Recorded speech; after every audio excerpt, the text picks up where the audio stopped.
마가복음 9장에 보면 예수님은 베드로와 야고보 그리고 요한을 데리고 한 산에 올라가셨습니다. 그곳에서 제자들은 예수님이 변화되어지는 기이한 일을 경험하셨습니다. 보게 되었습니다. 이 놀라운 사건을 통해서 세 명의 제자들은 예수님에 대한 아주 강한 확신을 가지게 됩니다. 세 명의 제자들은 예수님이 변화된 모습과 기이한 일들을 보았고 그곳을 아주 신성한 곳으로 여겼습니다. 그곳에서 평생 거주하기를 바랬습니다. 그들은 이 기이한 일이 벌어지는 곳에 장막을 머물고 그곳에 계속 머물고자 하였지만 예수님은 이들을 데리고 산 아래 마을로 내려오셨습니다. 내려오자마자 제자들이 마주해야 됐던 것은 시끄러운 논쟁이었습니다. 마가복음 9장 14절 말씀에 보면 이에 그들이 제자들에게 와서 보니 큰 무리가 그들을 둘러싸고 서기관들이 그들과 더불어 변론하고 있더라 라고 기록되고 있습니다. 세 명의 제자들은 너무나 허탈하였습니다. 방금 전까지 자신들이 보았던 황홀경은 사라져버리고 온갖 문제들로 둘러싸인 논쟁만이 가득한 것을 두 눈으로 목도하고 있기 때문입니다. 황홀경이 가득했던 변화산은 참 조용하고 은혜로운 것이었는데 지금 이 산 아래 마을은 시끄럽고 논쟁만, 문제만 가득합니다. 산 아래 마을은 너무나 신경 써야 할 것이 많습니다. 변화산에서는 다른 것 신경 쓰지 않고 오직 주님만 바라보면 되었는데, 오직 주님만 바라보면 너무나 편안했는데, 온전히 예수 그리스도께 집중할 수 있었는데, 산 아래 마을에 내려오면 그들이 마주해야 되는 건 논쟁과 시끄러운 문제들 뿐이기 때문입니다. 그곳은 너무나 피곤합니다. 산 아래로 내려온 순간부터 쉴 틈이 없었습니다. 그들은 현실의 문제들을 마주해야 했습니다. 현실은 아름답지도 않고 신이 나는 일도 없습니다. 요즘 우리의 삶도 그러지 않나 싶습니다. 요즘 뉴스를 보면 참 답답한 일들이 많이 벌어집니다. 얼마나 답답한지 요즘 아이들 말로 고구마를 100개나 먹은 듯합니다. 고구마를 100개나 먹고 사이다를 한 캔도 먹지 않은 것 같은 답답함이 우리의 현실에서 벌어지고 있습니다. 높은 정상에서 느끼던 은혜와 기이함은 산 아래의 마을에서의 지긋지긋한 일들로 사라져버립니다. 교회에 와서 은혜를 받고 부르짖어 하나님을 향한 믿음이 강력해진 것 같은데 산 아래 마을인 우리의 삶의 현실로 들어가면 얼마나 많은 문제들이 우리를 시끄럽게 만들고 힘들게 만들고 있는지 다시 산 위로 올라가지고 싶어집니다. 예배가 끝나고 돌아간 산 아래 마을에 우리의 현실은 지긋지긋합니다. 그러면 어떻게 우리가 산 아래 마을에서 우리의 믿음과 신앙과 은혜를 지킬 수 있을까? 오늘 말씀을 통해서 함께 은혜를 나누어 보고자 합니다. 산 아래 마을에서는 격하게 논쟁이 벌어지고 있습니다. 예수님을 기다리고 있던 나머지 제자들과 서기관들 사이에 논쟁이 벌어진 것입니다. 그들이 변론하고 있었던 이유가 무엇입니까? 예수님이 변화산에 올라가셨던 그때에 나머지 9명의 제자들에게 한 아버지가 나왔습니다. 말 못하도록 하는 귀신 들린 자신의 아들을 고치기 위해서 제자들에게 나온 것입니다. 9명의 제자들은 호기롭게 나섰지만 아버지의 간절한 애원을 들어주지 못하였습니다. 그때 예수님을 흠집내기 위해서 호시탐탐 기회를 노리고 있던 서기관들이 제자들에게 악의적인 공격을 퍼부었습니다. 제자들을 통해 예수님의 권위를 깎아내리려고 했던 것입니다. 서기관들의 공격은 집요했고 제자들은 무척이나 난처해졌습니다. 그래서 그들이 끝에 몰려서 더 이상 막을 방법이 없다고 느껴지던 그때에 예수님이 산 아래 마을로 내려오셨습니다. 현장에 있던 일단의 무리가 예수님을 발견하고 예수님께 급히 달려갔습니다. 너무나 반가웠죠. 왜냐하면 이 문제를 해결할 수 있는 유일한 주인공은 예수님이라고 생각했기 때문입니다. 그래서 예수님에게 달려가 그들이 막 예수님께 이 사실을 알리려고 할 때 예수님이 묻습니다. 너희가 무엇을 그들과 변론하느냐? 주님은 이미 상황을 다 알고 계셨지만 모르는 척 제자들에게 물으셨습니다. 설명을 들으시고는 제자들을 엄히 꾸짖으셨습니다. 믿음이 없는 세대여, 내가 얼마나 너희와 함께 있으며 얼마나 너희를 참으리요. 그를 내게로 데려오라. 예수님이 무척이나 답답하셨던 것입니다. 그런데 예수님이 답답하실 만도 합니다. 사실 제자들은 이미 6장에서 예수님의 권능을 가지고 둘씩 짝을 지어 나가 복음을 전파하고 귀신을 내어 쫓고 병자들을 고치는 일들을 행한 바 있습니다. 예수님과 같이 간 게 아니라 예수님 없이 2명씩 짝을 지어서 나가서 전도하면서 귀신도 내어 쫓고 병도 고치는 아주 놀라운 일들을 행한 것이죠. 그런데 그때는 했던 그 일들이 왜 지금은 안 되냐는 말입니다. 제자들도 아마 그런 점 때문에 호기롭게 나섰겠죠. 얼마 전에 우리가 나가서 전도하면서 귀신도 쫓아냈고 병도 고쳤는데 못할 게 뭐 있겠어. 당대하게 나아갔지만 그들이 마주한 건 지금은 왜 안 되지? 라는 의문입니다. 왜 그럴까요? 그런데 우리도 그러지 않느냐는 겁니다.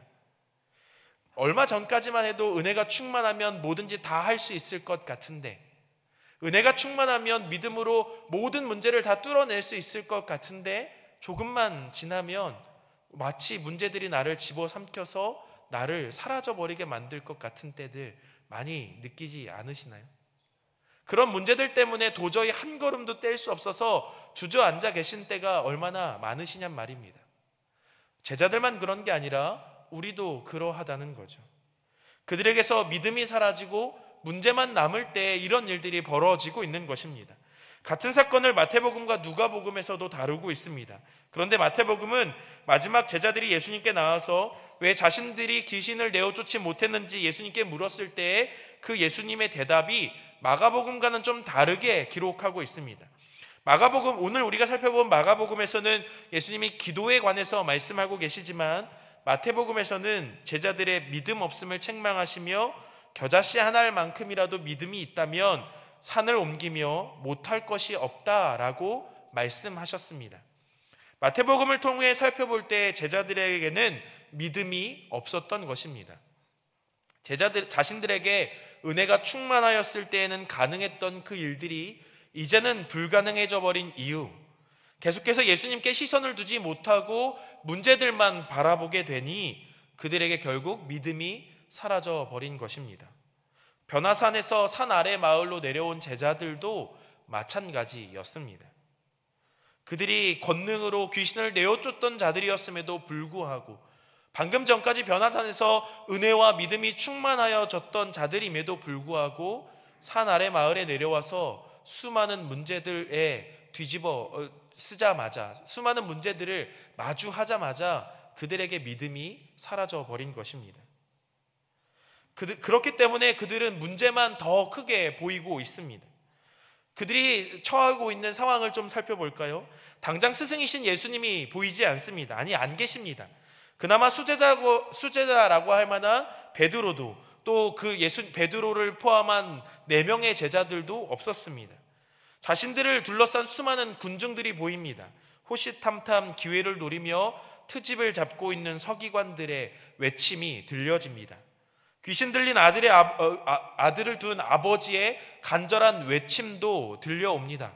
온갖 시끄러운 소리가 이 문제 너머에 하나님을 바라보지 못하게 하고 자꾸 다른 것들에 시선을 빼앗기게 만들고 있습니다.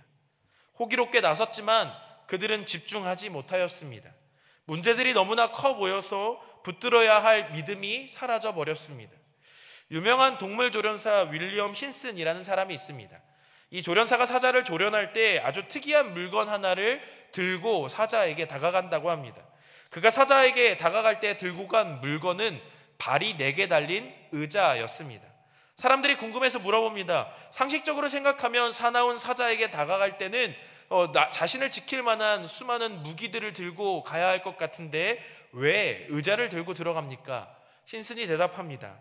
의자의 4다리를 사자를 향해서 들고 들어갑니다. 사자로 하여금 제가 아닌 의자의 4다리에 초점을 맞추게 합니다.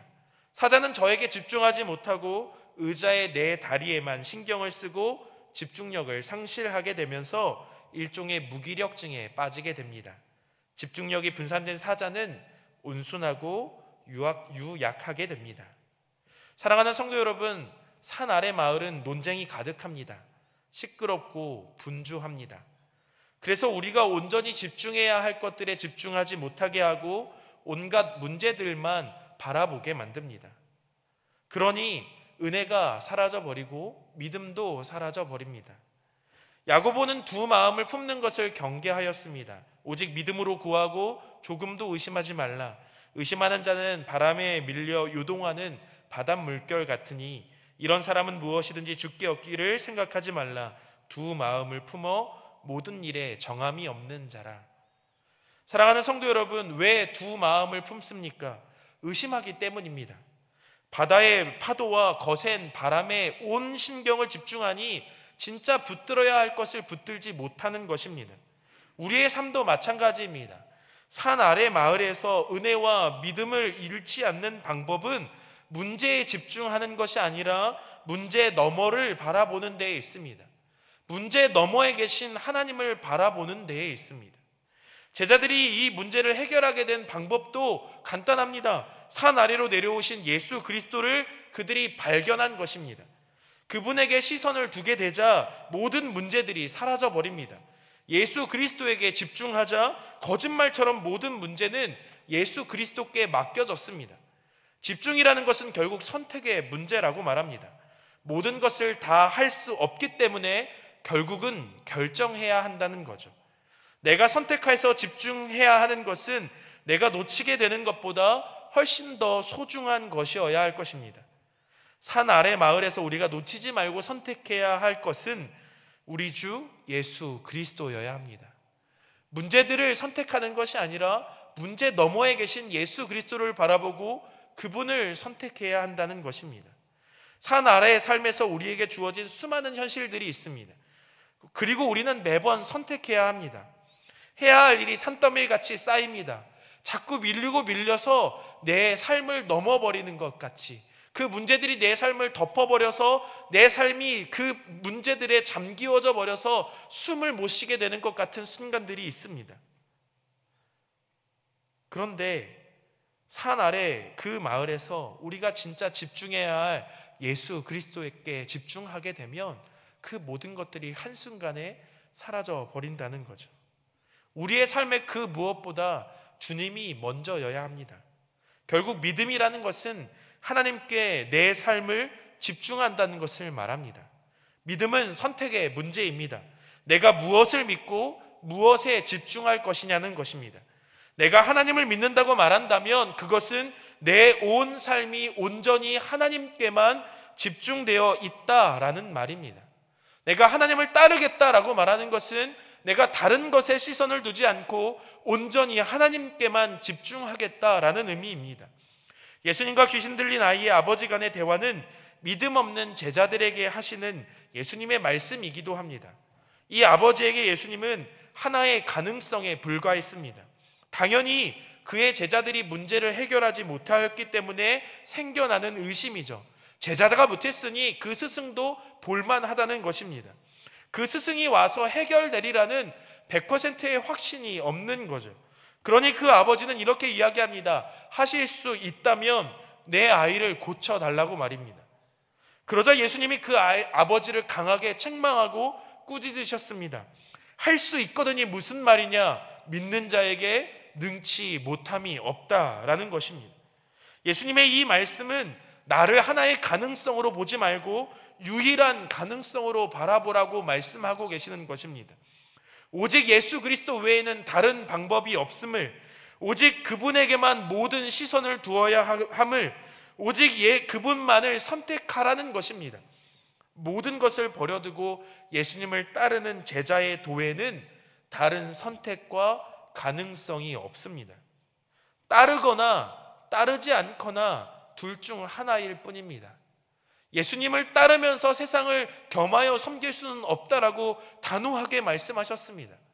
하나님을 따른다고 말하면서 세상의 것들과 함께할 수 없다고 주님은 분명히 말씀하셨습니다.